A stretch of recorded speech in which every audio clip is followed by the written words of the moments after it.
diversity, equity, and illusions.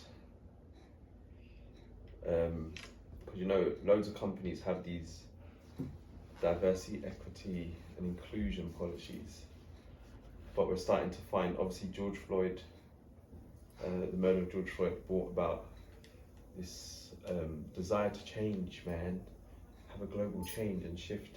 Black Lives Matter, all that. But we're now starting to see a lot of these systems that have, you know, vouched to kind of have these inclusion policies and retract. One of them being Microsoft, who they did a clever thing by causing disruption. I don't know if you saw it when they caused there was some sort of disruption where even city halls stuff went down, airports stuff went down. What it made me know is how much control Microsoft really got. They got mad control, and it's That's Bill Gates, though, isn't it? too much power, way too much power.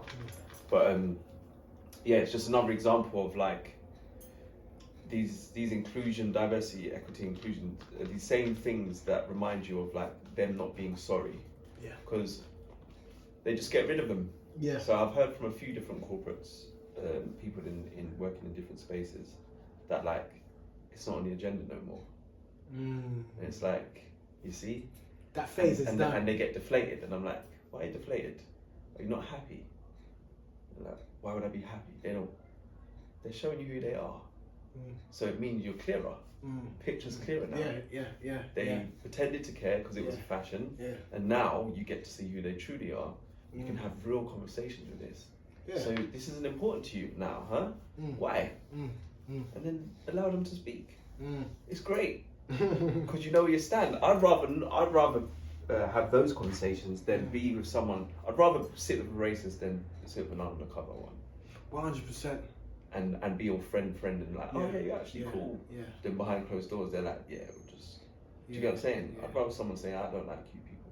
What's really interesting about it all is they've taught us their history. So it's not They like told us. It's not like we've heard we've been speaking like on the grapevine. This is you lot have told us.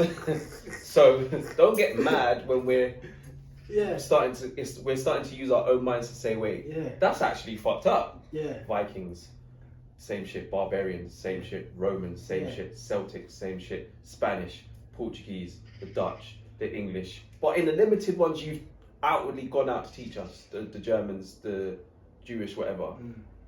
Even in your religions, the Jews kill your So you've never shown us peace. Not to go So off. why do we think we can get it from you? Not to go off. I actually think that it's probably a struggle for them to act civilized. Think about what you just said. You just named all the European countries that have taken part in death and destruction.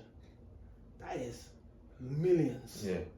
So for me, it's like when I hear that, it actually highlights the fact that I heard someone say that the Europeans, they're the gods of war. Game of Thrones, isn't it?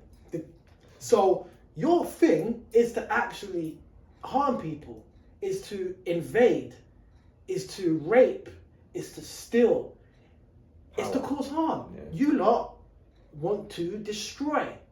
So for a Caucasian to not actually act out, that might be them going against their nature.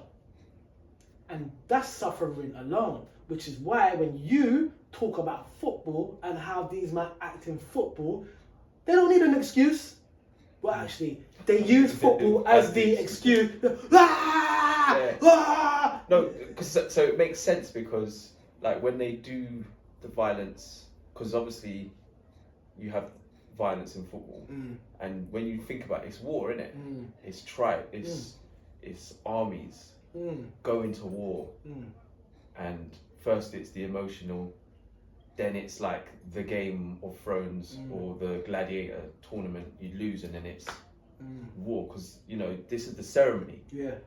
And then you observe the ceremony. It's like two kings having battle.